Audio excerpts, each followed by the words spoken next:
আমাদের বাংলাদেশের সকালের এই সূর্যোদয়ের মুহূর্তটা দেখলে মানে জাপানের কথা মনে পড়ে। মানে জাপানকে তো বলা হয় সূর্যোদয়ের দেশ। মানে জাপানে যখন সূর্য ওঠে রাত শেষে, হঠাৎ করে সূর্যটা মানে পুরো পুরো জাপান দেশটা অন্ধকার। হঠাৎ করে সূর্য ওঠা পুরো মানে জাপান দেশটাকে আলোকিত করে ওঠে।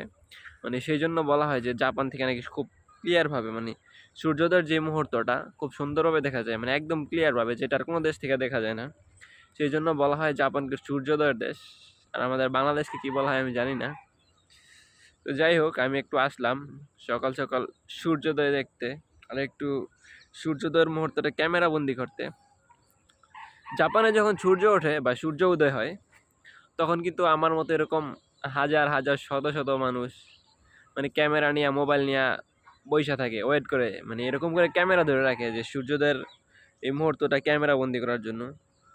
মানে হঠাৎ করে যখন সূর্যটা এরকমভাবে উদয় হয়, খুব সুন্দর লাগে। বাট আমি কখনো দেখি নাই। মানে জাপানে যারা থাকে তারা সেই জিনিসটা প্রায় উপভোগ করে, এবং মানে মিডিয়াতে, সোশ্যাল মিডিয়ায় দেখা যায়, ফেসবুকে, ইউটিউবে মানে দেখা যায় কীরকমভাবে সূর্য ওঠে।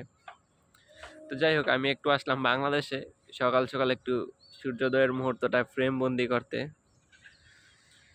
ভালো করে দেখা যাচ্ছে না সূর্যটা সকালবেলায়, কুয়াশার আড়ালে এখনো লুকায় আছে। পুরো গ্রামটা এখনো আলোকিত হয় নাই, সূর্যের আলোটাও ভালো করে আসে নাই। যখন একবারে মাথার উপর উঠবো, তখন হয়তো পুরো গ্রামটা একবারে আলোকিত করে তুলবো, আর এই কুয়াশাও দেখা যাবে না। তো যাই হোক, গুড মর্নিং, শুভ সকাল সবাইকে। আরও একটা সুন্দর, একটা ভালো দিনের প্রত্যাশায়